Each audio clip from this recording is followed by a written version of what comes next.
evening, guys. This is David T from Field Sports Scotland, and I've got a special FSS chat back for you this week. Today we have Toby, who is here to talk about Hik Micro and his visit to China and everything. And we are going to have a bit of a laugh over the next half an hour, talk about stuff that in the trade, talk about what's happening at the shop.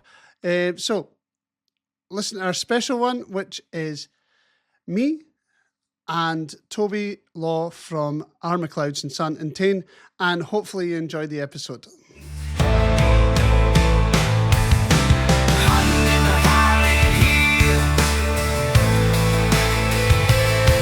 Chasing dreams and catching thrills. The wind is howling, the game is near. In the woods, our favorite place, my dear. Hunting in the Highland Hills.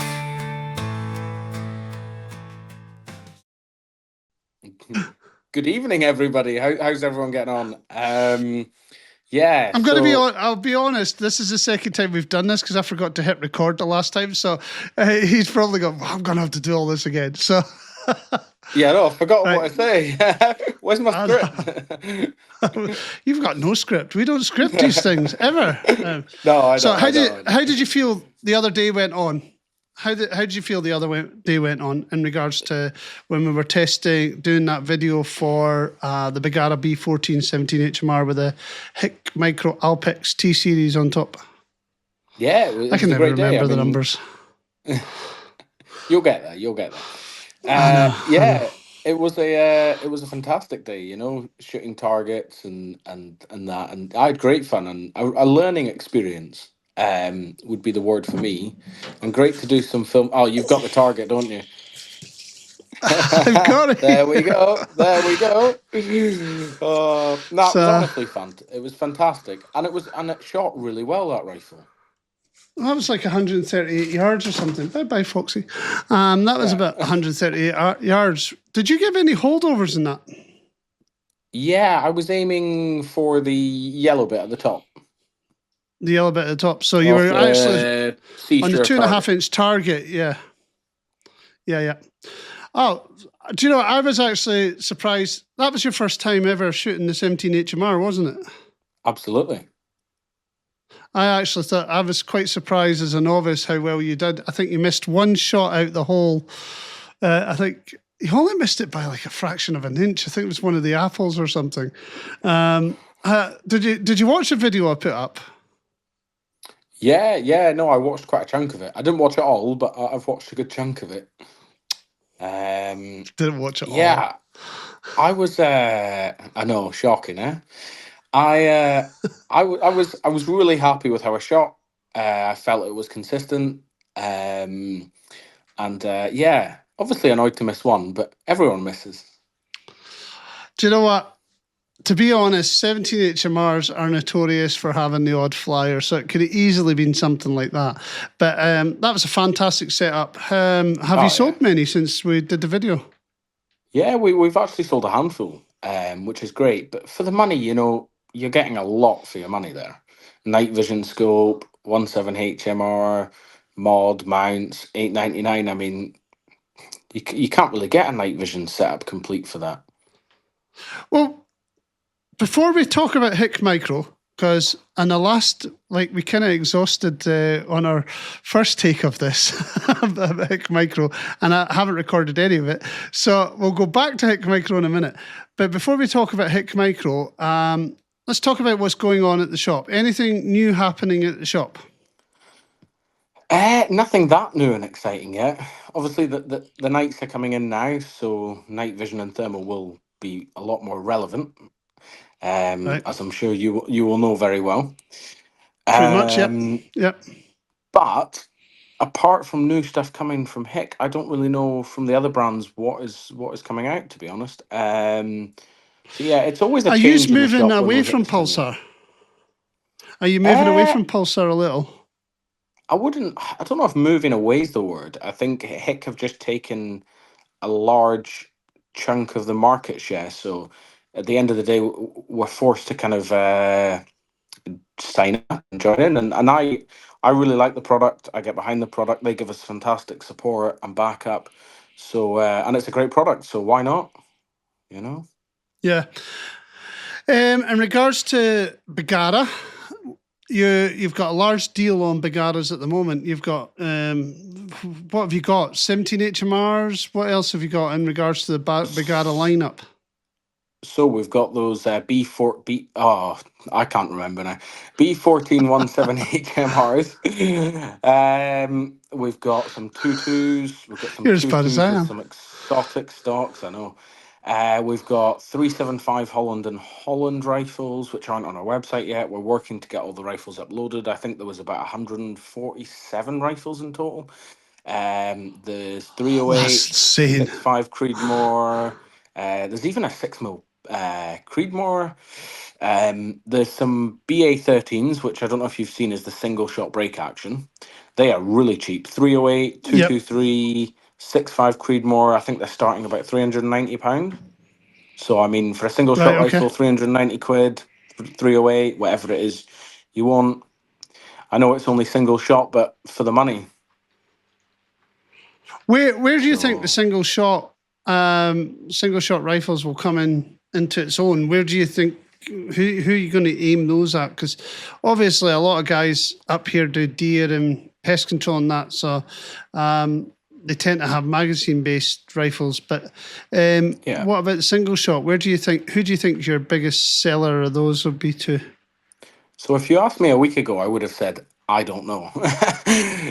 But since we've since we've posted it on Stocking Directory, a few people have put up pictures of their BA13s that they already have, and Right. quite surprisingly, a lot of them have night vision setups on it. I was quite surprised for a single shot rifle, but I guess if you just want to go out and take a shot, then it's quite a nice thing to have. So Gregor So was right yeah, then. Do you well, like we'll saying when not go that Gregor's far. right? We'll skip over that. Yeah. So, in regards to day scopes, what you got in store? Might as well just go through what you've got available in store at the Yeah, minute. absolutely. So So, day scopes, Swarovski, Zeiss, Leica, Hawk, Vortex, and we've also taken in a new brand, Wolf Optics, um, which is pretty much the same as a Hawk. I even believe it's made in the same factory as a Hawk.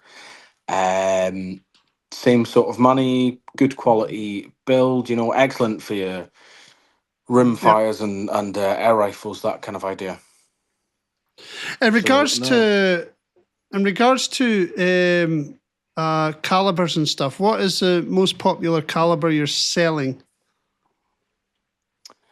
I mean, 270's always probably been the most popular with us. Yeah.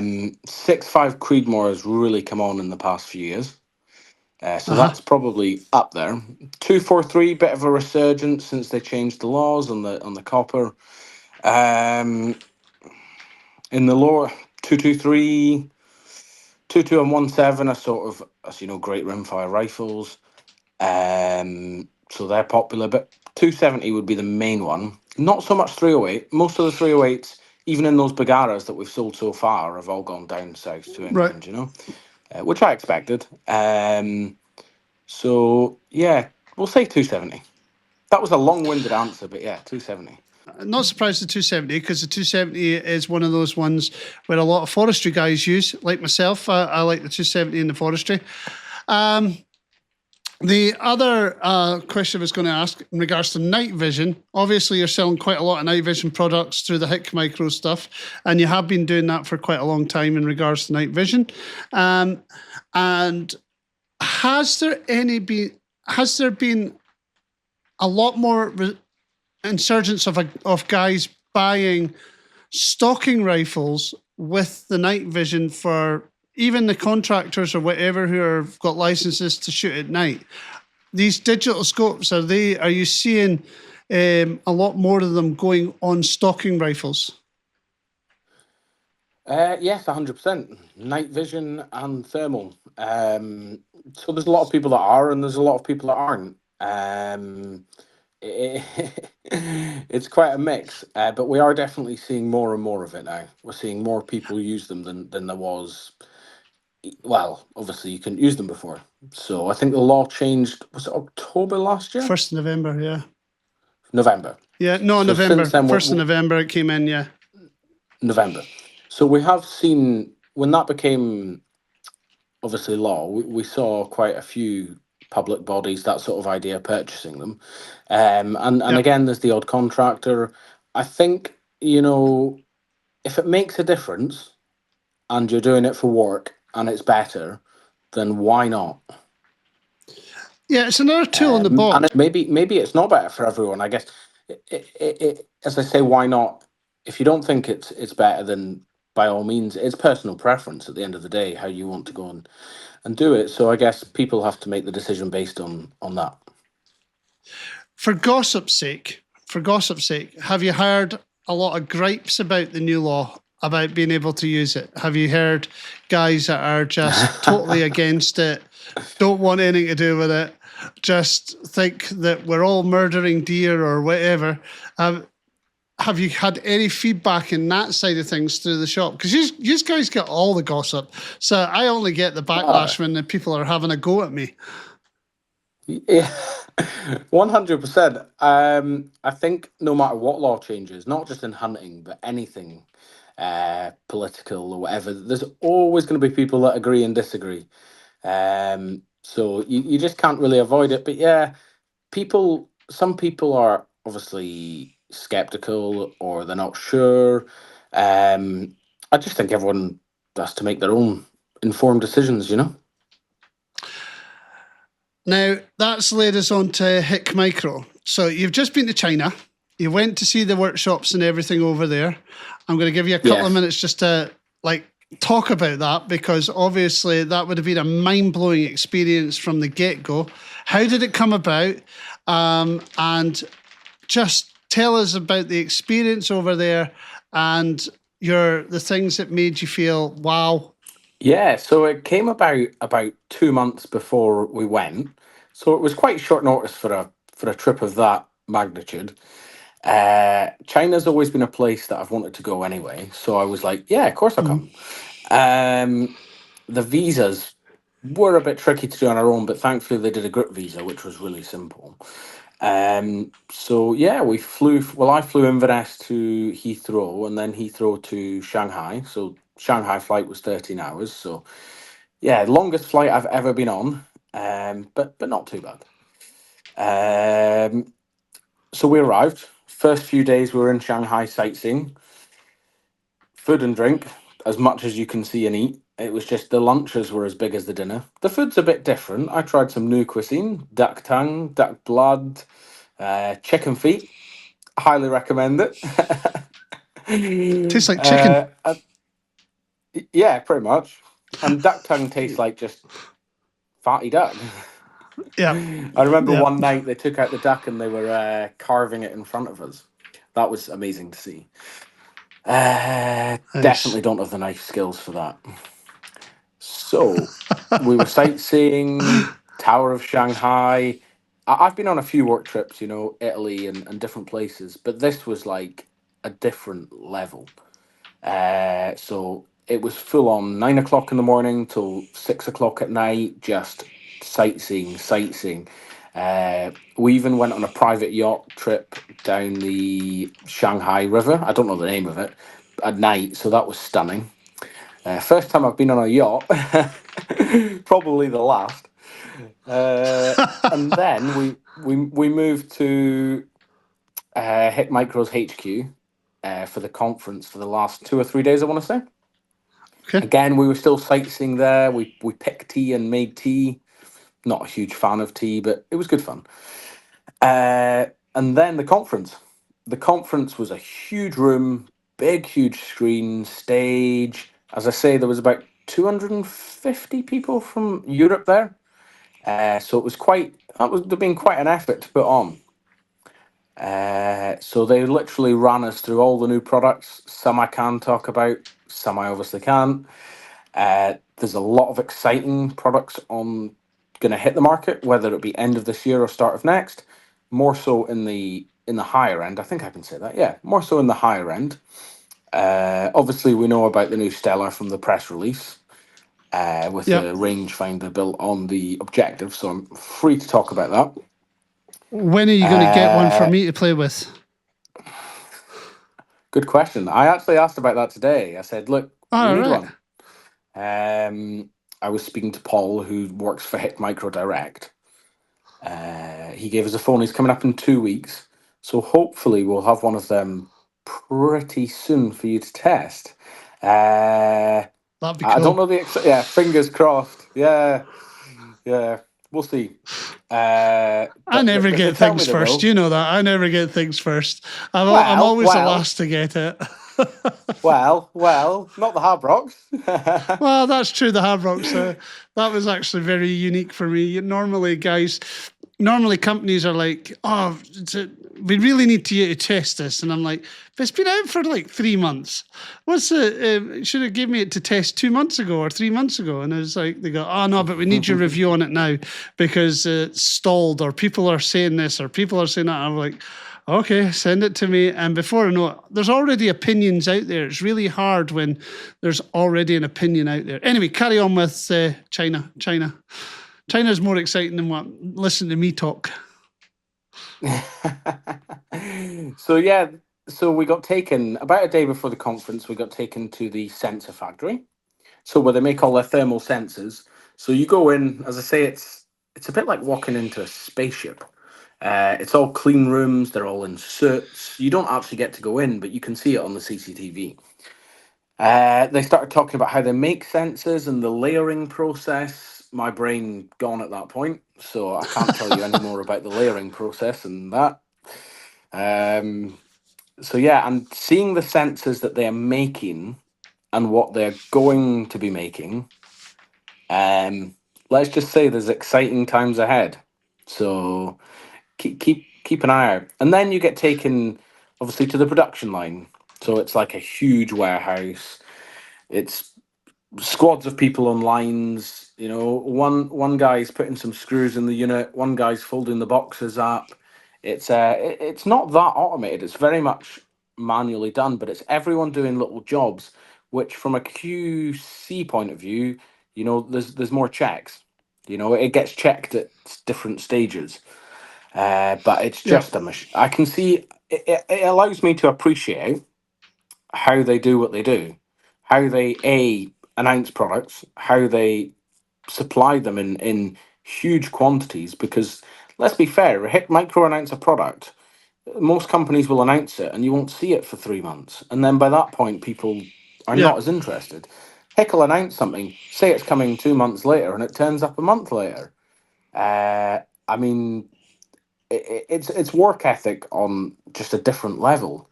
So I think I learned a lot. Really opens up your eyes to how they do things.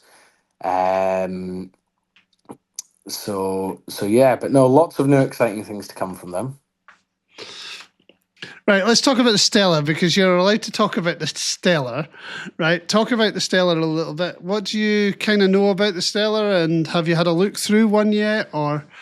So I'm not too sure what they put in the press release, but obviously, as you can tell, it's got a laser rangefinder on the objective lens. Yep. So that's pretty exciting. Keeps it compact. As in terms of specs, I'll not go too much into detail because there is a few variances. But that compactness, not having to have the rangefinder on the top, it obviously will. It's a thermal scope, so it's going to be more expensive. But I can see it being popular with the guys that like to use thermal weapon sights. Has it got ballistics built into it? I'm going to say yes, because I would assume so, because all their other rangefinder products do. Right. I'd be pretty 99% sure it would. But, you know, I've been wrong before many a time. I know, do you know, and they always surprise you with silly things like that, is they put a whole product line out. I'm not saying Hik, I'm saying other companies have done it in the past, where they've put a whole product lines out that are great for their night vision or their day scopes or whatever, and then suddenly they put this high-end scope out that doesn't have the features, the good features that were in their lower-end scopes. And I wouldn't be surprised if that happens, but genuinely, I'd be very surprised if Hik went down the route of not adding the ballistics calculator in when they've already got the rangefinder. I've seen I kind of had an idea when they did say that they were going to integrate the laser rangefinder into the scope more. I saw I heard little snippets that's what they were going. I kind of had the feeling it was going to be built into the lens somehow behind the lens of the objective lens. And seeing pictures, it's pretty much how I envisioned it would have been anyway. Any other products that are coming out that you are allowed to talk about, or is it completely all like persona non grata or what?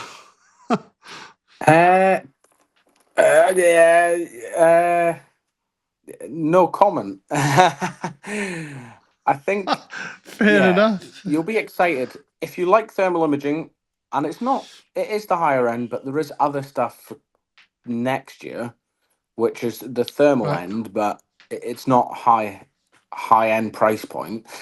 There's some exciting additions. As in terms of thermal sensitivities and that, they may be getting better. There may be lower thermal sensitivity NETDs, but again, I'm not privy to say if that is the case or not. So yeah, kind of sidestepping your question, but Toby, you might as well just said it. yeah, just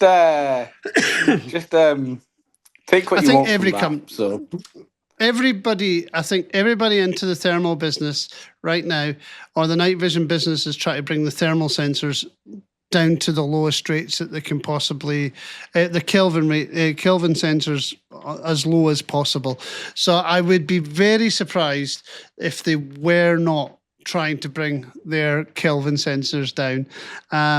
Absolutely. But it just shows you how competitive the market is right now with the vast array of night vision and thermal scopes that are out there, and the vast array of companies that are out there. I got an email. That's actually a point. I got an email the other day there from a company called Saitong, right? I've never heard of them before in my life. Oh, you've heard of them. And they've asked me if I want to review some of their products. So China trip was very good then. You enjoyed that. Any familiar faces that we know from the media out there, or anybody that we might know out there who was looking at these products as well? Yeah, so there was about 10 of us from the sort of retail, but there was some brand ambassadors out there. So Niall Roundtree was out there, who you'll know. Anne O'Neill, yeah. The chap from is it Team Fox? Team Fox? Oh no, Team Fox. I can't remember. Something to do with foxing. Anyway, he's got quite a big YouTube channel, I believe. Yes, yeah. There was a couple others who I've forgotten their names completely. Sure, they're feeling important right now. Yeah, see, we only saw them in the conference. Really? The retailers only saw them in the conference. So that was not at the conference, after when we had a big banquet dinner. We were all sitting on the table, the UK guys, which was great. You get a chance to have a dram with Neil? Yeah, I did. We had this. They actually put this bottle on our table. It was some sort of whiskey or liqueur, and as obviously being us, decided to open it before we even started our meal. And I think it was gone. I think the bottle was gone by the time the food was coming out. That's what happens when you put a couple of Scotsmen on a table with a bottle of whiskey. It's gone before the food's done. Good boys, that was a good night. That's good. That was a good night. Let's not talk about the next day. I can imagine. I did see some of the press photos of people going round, and I saw. I think Niall was on Field Sports Britain or something like that as well, with one of the press releases showing his trip. So I was wondering if you had got if you had managed to get a dram together and chew the fat a little. So he's is he going to be an independent? Is he an independent ambassador for Hik, or is he just Scotland's ambassador for Hik? I believe independent, or maybe Scotland's. I honestly don't know. Would be the It's honest very answer. strange how all Because that works. It really is. But no, I think it's great. It's great. I don't really understand how it works. Oh, yeah, it's great. Yeah, Me it's neither. great. Me neither. No, It does put us on the map for a change. Yeah, absolutely. I think it's great because it works with Hik, because he obviously liaises direct with Hik. I don't Yeah. really know how it works or what it is, but obviously it's good for the media and content and photos. The more that they can do, the more they can drive the market. Yeah, definitely. Well, realise it's quite late at night. It's about 20 to 9 at night, and we're just chatting away. But so tell us what products are you trying to push in the shop right now? What are you trying to sell? Is it mainly these Bagaras, or you got nothing else? Have you found me a Bagara 6.5 PRC yet? I really want one. No, not yet. It's in terms of products, any product that will sell. Yeah, the market's a funny one at the moment. Swings and roundabouts, shall we say? What are we struggling the most popular for? product. Struggling to sell or struggling or No, needing? struggling to get hold of. I've noticed that powders are a big problem for those of us that reload. Bullets are okay, but there seems to be a huge issue with that. Certain brands of clothing are almost impossible to get and stuff like that. Yeah. So bullets and loaded ammunition seems to be quite steady at the moment, which is good because it never used to be. But the problem is with bullets, they become steady, and all the other components you need go short. Yeah. So primers are a nightmare, and they're a lot more expensive now. Which obviously just drives more people out of reloading because they're like, well, why am I going to bother if I'm paying, a lot more money for it? Which is fair enough. Powders are a nightmare because you can't get half of them anymore. And people always ask me, when are you getting this powdering? And I always say the same thing. How long's a piece of string? Yeah. For some of it, it just really is that bad. As you know yourself, I'm looking for a couple of alliants. How long's a piece of string, David? I know. I'm going to stop asking. It's bonkers.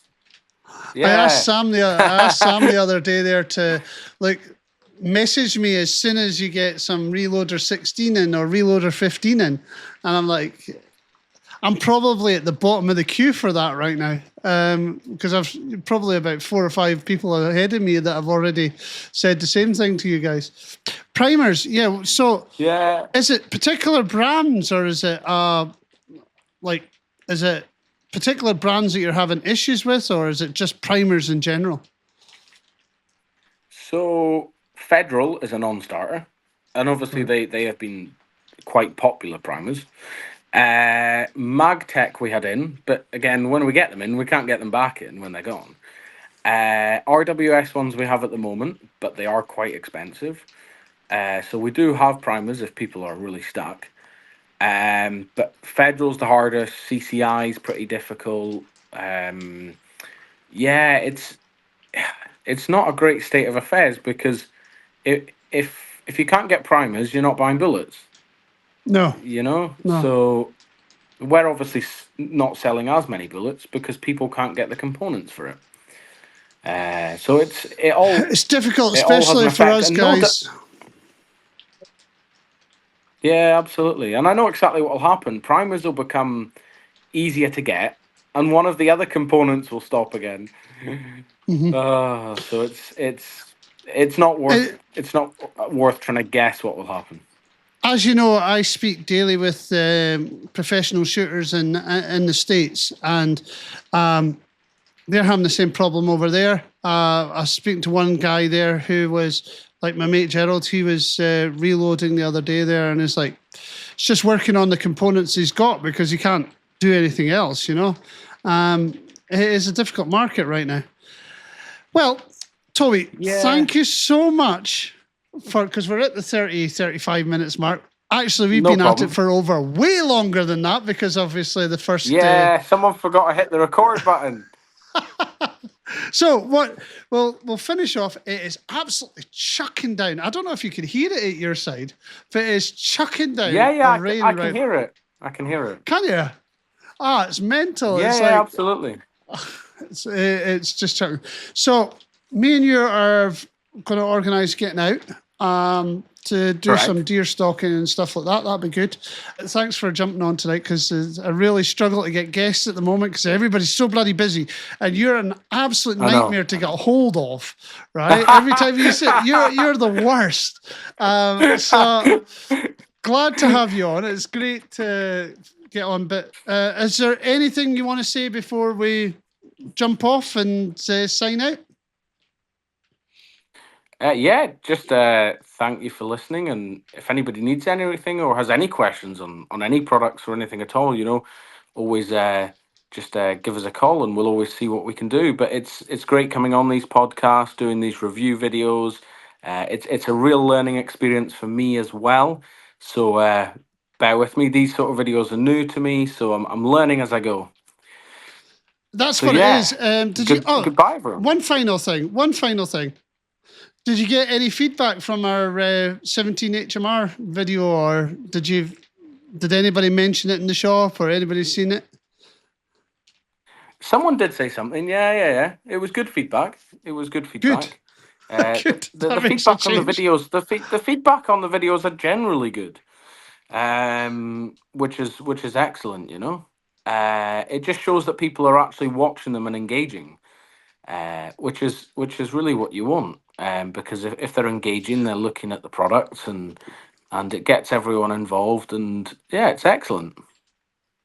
Well, it's good for you and it's good for me as well. It really Absolutely. kind of allows my channel to grow a little bit, but it also gives attention to what you guys are trying to do up at R Macleods. Yeah. It's really hard to get gun shops that are surviving at the moment. It's a big struggling market, and it's good to support your local gun shop when it comes to things like primers and stuff like that, and just keeping things going and keeping the movement. Yes. It's good for the business as a whole. So I'm glad I can give you a little bit of a platform to do that sort of thing. So you have to come on more. You'll have to come on more. And every time you get a new product in, you're going to have to get you in so you can just talk about the product. Anyway. It's okay. I can do that. Thanks, Toby. It has been fantastic. No problem. Great amount of information. You too.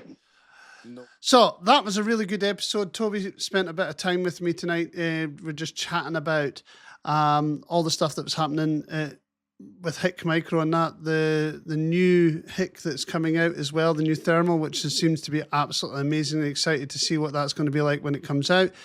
It is a absolute minefield when it comes to new technology and stuff like that, but that's all we can ask for.